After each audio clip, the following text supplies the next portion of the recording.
Hello and crypto की ताज़ा खबर में आपका फिर से स्वागत है। मैं माफ़ी चाहूँगा कि दो पिछले 2 दिन से क्रिप्टो की ताज़ा खबर हम नहीं ला रहे थे क्योंकि थोड़ी-सी जो मेरी तबीयत है वो थोड़ी ऑफ बीट थी, तो जिसकी वज़ह से मैं रिकॉर्ड नहीं कर पा रहा था। चलिए दोबारा से शुरू करते हैं क्रिप्टो की ताज़ा खबर और आज की जो खबर है, सबसे बड़ी खबर वो ये है कि जो फ़रारी है, अब आप उसको क्रिप्टो में पेमेंट करके अब आप फ़रारी कार खरीद सकते हो।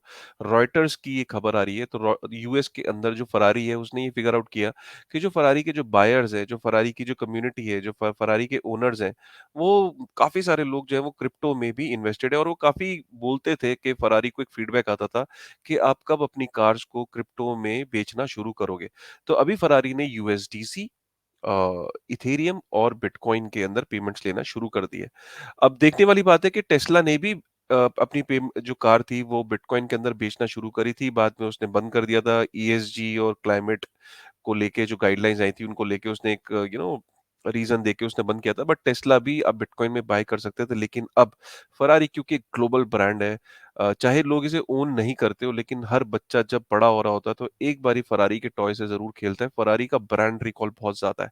तो फरारी जैसी कंपनी अगर क्रिप्टो के अंदर एक पेमेंट्स को एक्सेप्ट करती है यूएस में, तो ऑब्वियसली एक बहुत बड़ा ये न्यूज़ है, जो कि रॉयटर्स से लेके every news house is covering this news, right? तो सबसे पहले बिटकॉइन में वो एक्सेप्ट कर रहे हैं, फिर इथेरियम और यूएसडीसी, इन 3 को उन्होंने ऑप्ट किया है। उसके बाद हम बिटकॉइन से रिलेटेड न्यूज़ पे चलते हैं हमेशा की तरह। बिटकॉइन से रिलेटेड जो न्यूज़ है उसके अंदर पाया ये गया है कि जो 76% जो बिटकॉइन है, राइट? वो जो है वो लॉन्ग टर्म जो होल्डर्स हैं उनके पास है। तो इससे ये पता लग रहा है कि जो जो इस टाइम जो जितनी भी टोटल सप्लाई है बिटकॉइन की, वो 76% जो है वो लॉन्ग टर्म जो होल्डर्स हैं, जो लॉन्ग टर्म बिटकॉइन में बिलीव करते हैं, उनके पास है, right? And 76% bitcoin has not moved from their wallet, right? So this just shows that people have lot of conviction and provided कि क्योंकि halving is just around the corner, so probably people have been waiting for this moment. And so the on-chain data also shows that Bitcoin is जो जो Bitcoin का जो transaction data है वो बता रहा है कि 76% Bitcoin जो है is owned by long-term holders, right? And Bitcoin is not moving out of their wallet. उसके बाद हम जो दूसरी न्यूज़ ये देख रहे हैं कि आपने पीछे ये सुना था कि ग्रे स्केल का जो अपने जो ग्रे स्केल का जो फंड था, राइट? उसको वो बिटकॉइन ईटीएफ में कन्वर्ट करना चाहता था, जो बिटकॉइन का फंड था उसका ग्रे स्केल का, जो कि एसईसी ने रिजेक्ट कर दिया था। अब एसईसी ने ये बोला है कि जो कोर्ट ने जो रूलिंग दी है ग्रेस्केल के फेवर में कि इसको रिव्यू करे एसईसी, राइट? आपको पता होगा कि ग्रेस्केल उसके बाद जब ग्रेस्केल का जो ये फंड था, जब उसने ईटीएफ में इसको कन्वर्ट करने के लिए एसईसी के पास वो गया, एसईसी ने उसे रिजेक्ट कर दिया था। ग्रेस्केल कोर्ट चला गया कि क्यों रिजेक्ट किया। कोर्ट ने ग्रेस्केल के फेवर में ये दिया कि रिव्यू करा जाए। एसईसी को बोला कि आप रिव्यू करो, आपने क्यों रिजेक्ट किया।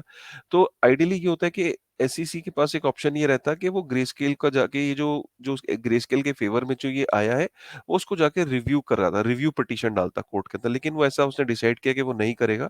तो अब माना ये जा रहा है कि हो सकता है कि ग्रेस्केल का जो ये जो ट्रस्ट था, जो फंड, जो बिटकॉइन का फंड था, उसे हो सकता है वो ईटीएफ में कन्वर्ट हो जाए। इसकी चांसेस बहुत ज़्यादा हैं। ये देखा होगा आपने लास्ट लास्ट टाइम ग्रेस्केल 29 अगस्त 2023 को Grayscale wins appeal against SEC to convert bitcoin trust into ETF, और ये कितने का था? 16 billion in asset under management है इसके पास।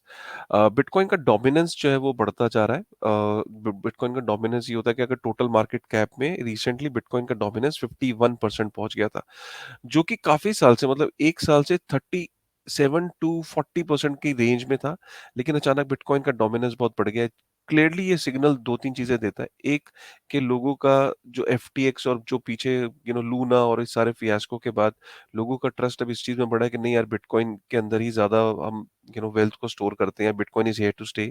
एक वो नैरेटिव चेंज होता है। दूसरा ये कि हार्वनिंग आ रहा है, तो ऑब्वियसली बिटकॉइन को लोग ज्यादा बाय कर रहे हैं। पीपल आर बिलीविंग कि bitcoin will pump first, it will grow faster because of halving is coming. And तीसरा, ये डोमिनेंस शो करता है कि ओवरऑल अंडरस्टैंडिंग जो है बिटकॉइन की, जो एक्सेप्टेबिलिटी है, खासकर जब बिटकॉइन ईटीएफ है और जो ब्लैक रॉक वगैरह का जो इंटरेस्ट इसमें डेवलप हो रहा है, तो जो बिटकॉइन के अंदर जो इन्वेस्टमेंट्स हैं या जो इंटरेस्ट है वो तेजी से बढ़ रहा है एंड बुल मार्केट का सिग्नल भी माना जाता है कि जब बिटकॉइन के अंदर इंटरेस्ट बढ़ता है, ऑन चेन एक्टिविटी बढ़ती है, होल्डर्स बढ़ रहे हैं, तो वो ये भी माना जाता है कि बुल जो बुलिश सेंटिमेंट है वो डेवलप हो रहे हैं बिटकॉइन के अराउंड। तो ये 2-3 चीजें हैं जो बिटकॉइन के डोमिनेंस जब बढ़ता है तो उसको ये पोर्ट्रे करते हैं। राइट, तो उसके बाद हम ये हितेश मालविया हैं, इनको आप ट्विटर पे फॉलो कर सकते हैं। He does a very interesting fact checking और एनालिसिस करके बताते हैं, स्पेशली अराउंड ऑल्ट्स और इथेरियम। इन्होंने इथेरियम के ऊपर एक बड़े इंटरेस्टिंग कुछ फैक्ट्स लिखे हैं हितेश ने। तो अगर आप देखो तो इन्होंने लिखा है कि कुछ एनालिसिस करी है, कह रहे हैं कि Ethereum market cap has declined by 20% indicating a decrease in overall valuation, ठीक है? ETH staking market cap on the other hand has been a slight increase. ETH की स्टेकिंग बढ़ी है 3.26%।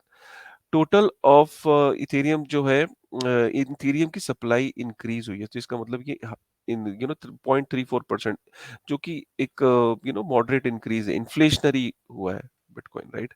Daily activity user on Ethereum blockchain have surged by 5.7%, ठीक है?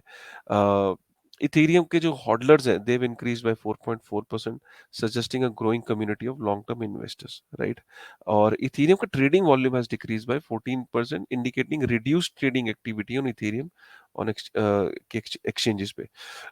तो ये चीज़ें और ये बहुत इंपॉर्टेंट है। ETH fee revenue has witnessed a significant decline, down by 55%, suggesting a decrease in transaction fees, right?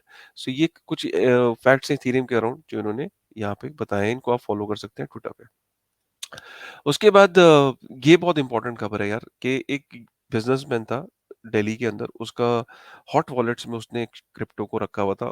Hot wallets उसके हैक हुए, 4 करोड़ रुपए के करीब का जो क्रिप्टो था वो वहां से निकल गया, हैक हो गया। अब इसने जब पुलिस के पास ये गया तो पुलिस ने फिगर आउट जब किया, इन्वेस्टिगेशन चल रही थी, इंटरनेशनल एजेंसीज को भी जब इसमें मिलाया गया तो फाइनली ये पता लगा कि जो मोसाड है, जो इजराइल की जो मेजर जो एजेंसी इंटेलिजेंस एजेंसी है, उसने फिगर आउट किया कि जो वॉलेट्स हैं जहाँ जहाँ पे वो फंड गए हैं, they are related to Hamas group, right? तो वहाँ पे ये बहुत बड़ा कंसर्न बना कि कैसे हैकर्स जो हैं उन्होंने जो वॉलेट जिन वॉलेट्स में वो पैसा ट्रांसफर किया है, they belong to the Hamas group.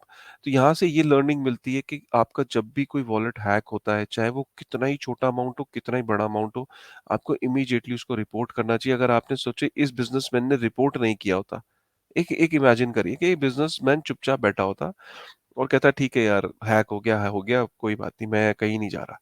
और सपोज बाद में ये निकल के आता कि इन उसके वॉलेट से पैसा किधर गया है, तो ये कितनी बड़ी ट्रबल में आ जाता है ये आदमी, क्योंकि इसने प्रोएक्टिवली जैसे ये हैक हुआ तो ये वहां पे पुलिस में कंप्लेंट करने गया, साइबर पुलिस में कंप्लेंट करने गया। तो इसने एक प्रोएक्टिव स्टेप लिया जिसकी वजह से इसके फंड्स के बारे में भी पता लगा कि कहाँ गए, और ये भी अब सेफर साइड पे एटलीस्ट, कि कल को फ्यूचर में पता लगता तो इसके ऊपर कितनी बड़ी ट्रबल आती और तब इसके लिए एक्सप्लेन करना कितना मुश्किल होता। इसीलिए आपसे रिक्वेस्ट की जाती है कि इंडिया में बहुत सारे ऐसे लोग हैं जब क्रिप्टो उनके अकाउंट से हैक हो जाता है तो वो जाके पुलिस में रिपोर्ट नहीं करते, which is a cause of concern.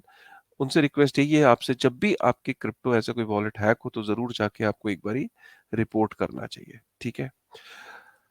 उसके बाद इंडिया जो है वो सीबीडीसी का जो है मनी मार्केट्स में इस्तेमाल कर रहा है। मनी मार्केट्स में हमने रिटेल में देखा, अब वो मनी मार्केट्स में उसका इस्तेमाल कर रहा है। जो बैंक्स का आपस में जो लेन-देन होता है, जो मनी मार्केट होती है, वो बहुत बड़ी मार्केट होती है, जो करंट हमारी स्टॉक मार्केट से भी बहुत बड़ी मार्केट होती है। तो मनी मार्केट के अंदर इसका इस्तेमाल किया जाएगा, टेस्टिंग की जाएगी। इसके अंदर वही सारे बैंक्स इन्वॉल्व्ड हैं टेस्टिंग में जिन जो ऑलरेडी जो रिटेल में भी इन्वॉल्व्ड है। सो ये सीबीडीसीज़ का मनी मार्केट के अंदर जो यूज़ केस है वो देखा जा रहा है। उसके बाद यहाँ पे G20 की मीटिंग हुई है अभी रिसेंटली, फिर से G20 नेशंस मिले थे। वहाँ पे क्रिप्टो एसेट जो इंडिया की प्रेसिडेंसी में जो फ्रेमवर्क बना है, जो सिंथेसिस पेपर तैयार हुआ था, अब उसकी इम्प्लीमेंटेशन का टाइम आ गया है, उसका एक रोड मैप तैयार हुआ करने की बात हुई है कि कैसे वो इम्प्लीमेंट होगा, एंड प्रोबेबली बाय 2024 2027 में एक टाइम ऐसा आएगा कि जब every nation will be having a common dashboard और रियल टाइम में वो इंफॉर्मेशन शेयर कर पाएंगे between wallets, between exchanges and all that. India वैसे भी एक सॉफ्टवेयर तैयार कर रहा है, जिसमें काफ़ी सारी एक्सचेंजेस से वो डेटा कोलेक्ट करके, जो इंटरनेशनल एक्सचेंजेस भी हैं, जो रेगुलेटेड हैं, तो उनका डेटा कलेक्ट करके वो डैशबोर्ड वैसे भी तैयार कर रहा है। सो G20 की आप इम्प्लीमेंटेशन, उसका रोड मैप आगे आप बहुत जल्दी देखोगे। यूरोपियन यूनियन का कहना है कि डीफाई के अंदर रिस्क्स हैं, खासकर कोई इंटरमीडियरी जब बीच में नहीं होती है। अगर हम पूरा रिलायंस हमारा कोड पे है, और कोड अगर मैनिपुलेट हो सकता है, अगर चेंज हो सकता है, जो कि हम देखा पास्ट में कोड को हैक होते हुए, तो इनका ये कहना है कि इंटरमीडिएरी ना होने की वजह से बहुत बड़ा रिस्क है इन्वेस्टर्स के लिए, जो कॉमन आदमी है, रिटेलर है। तो यूरोपियन यूनियन के हिसाब से डीफाई एक बहुत बड़ा रिस्क है, जो कि वो प्रोजेक्ट कर रहा है। सो ये थी आज की कुछ खबरें, जो कि 10 मिनट 30 सेकंड हो चुके हैं। उम्मीद करता हूँ आपको ये आज की ताज़ा खबर पसंद आई होगी। फिर से हम कल फिर एक एपिसोड लेके आएँगे। कैसा लगा आपको ये एपिसोड? क्या आप 2 दिन से मिस कर रहे थे कि नहीं? मुझे लगता है शायद आप कर रहे होंगे। अगर कर रहे थे तो प्लीज़ कमेंट करके ज़रूर बताइएगा, और आज का कैसा लगा आपको एपिसोड?